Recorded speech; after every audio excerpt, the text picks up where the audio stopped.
Welcome to Music Plus Gamecast, home of original music and gaming discussion. All right, let me get a crack at this news. So, I want to actually get a breakdown of this Bethesda deal, and what it really means.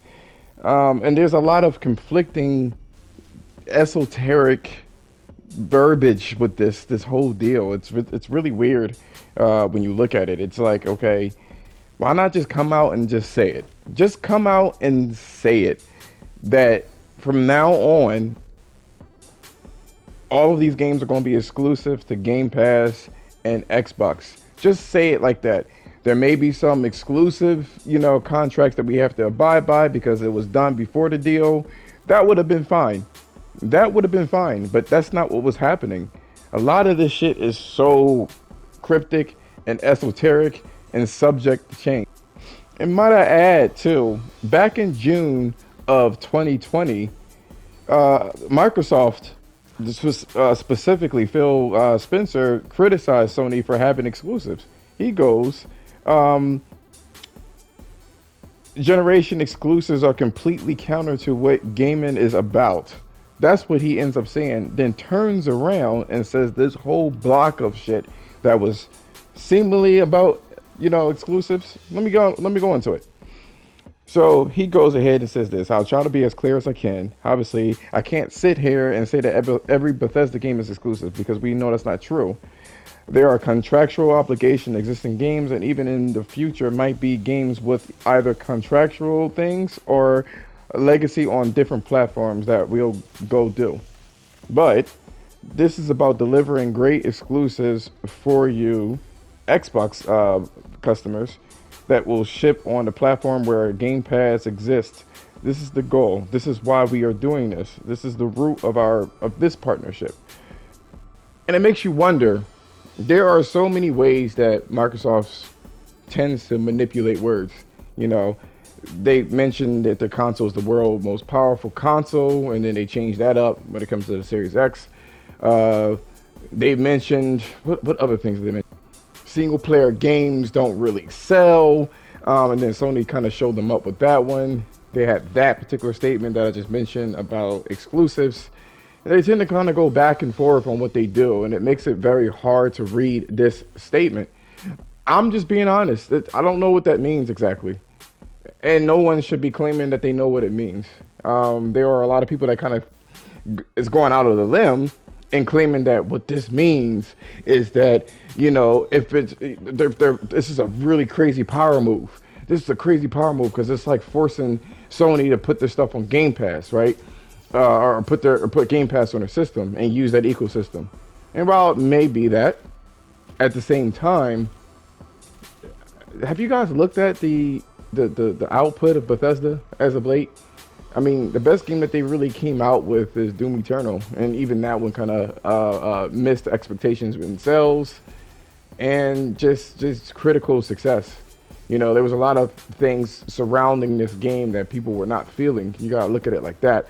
So it's very strange that people. First of all, I think Thrash said this too. Thrash from King Flash Gaming. He says that this shit was like a fucking orientation that they glorified on social media, and that it's one of the best things you can say about it. It really was, and people are like clamoring for it. A lot of these games are not going to come out for a long, long time, and then the games that they had out, I mean, Fallout 76, they tried to fix that up. I guess it's fixed to a degree. They got their little fan base, but at the same time, it's like, when was the last good game that they really put out? I don't think Sony fans or, PlayStation fans really give a fuck. Totally, honestly. I don't think they care. Because they weren't really playing it like that anyway, and they haven't released the game for a while as it stands when you look at it. It's not really a power move. I don't think so. You can call it whatever you want to call it. I don't think it's a power move. I think they're trying to do that, to try to force Sony to do it, but ultimately, just like Nintendo doesn't need that shit, Nintendo doesn't need those particular exclusives, and they damn sure don't need some Fallout 76 type game. We don't know what Starfield is at all, so you can't really say anything about that. And last but not least, Game Pass is really not it's not profitable. Sustainable through other departments, but not profitable. That's the situation here, and that's why they're probably trying to force Sony's hand to use their ecosystem. And Sony could just say no and let Game Pass, that whole shit die. That's the dangers of all of this shit, which I'll touch back on in the second half. I mentioned before about The Last of Us, right? And well, actually, I don't think I mentioned this, but I did say that Sony seems to be trying to create like their A and B teams. I think I've either said this on podcast. I don't fucking know. By the way, they're A and B teams, right? The A team is going to basically set off the universe of that particular game, and then they're going to have a B team that kind of creates a cross-platform for PC and PS5 type games, and basically be games as a service. It seems like Naughty Dog is hiring for some people for factions or some sort of multiplayer game where they have some sort of economy, you know, and you got to be kind of hip to the new shit that's out there. You know what I mean? So people are going to be really surprised and shocked on the moves that Sony is doing. You know, ultimately, this business is extremely expensive, extremely expensive. There's no other way of putting it. And everyone's bleeding money. This is why Microsoft doesn't really want to do these AAA games. This is why a lot of people don't really want to do these AAA games. If it fails, the whole fucking company goes under. That's it. That's it, my boy. That's it. You're done. So a lot of these games that are AAA are kind of going a route of like Ubisoft.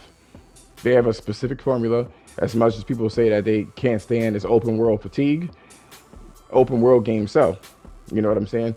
So I'm going to say I think factions may actually be cross-platform. Cross-platform on PC.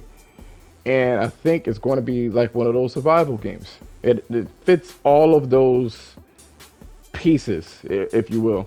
You collect things. Maybe you have 10 on 10. You know, you collect things. Maybe there's some zombies in the middle, you know. And then you have like these little shootouts where you could do cover and stuff like that. That way, Sony can get that residual income from people purchasing different skins. I don't think they want to go to weapons routes, but definitely different skins or different animations like they did with the first Last of Us. They actually had different executions and stuff like that. So maybe they'll give you like a basic ass execution and call it a day. And I mean, Sony said this before too. That's the funny thing. They said that they want to focus on multiplayer games. And I think this is going to be the start.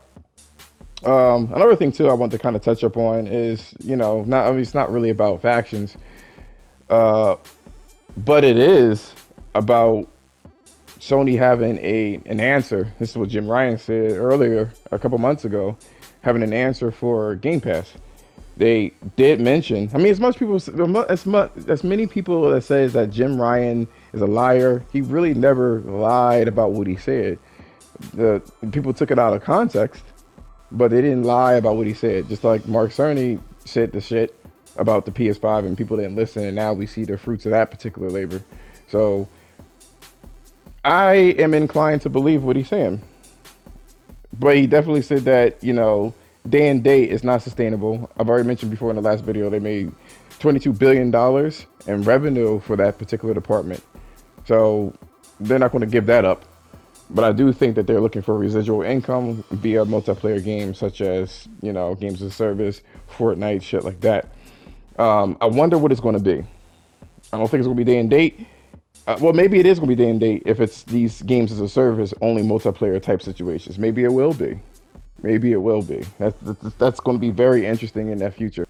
And touching on basically this type of Game Pass situation, because these companies are really trying to make their money any way they possibly can. That's what they're really trying to do.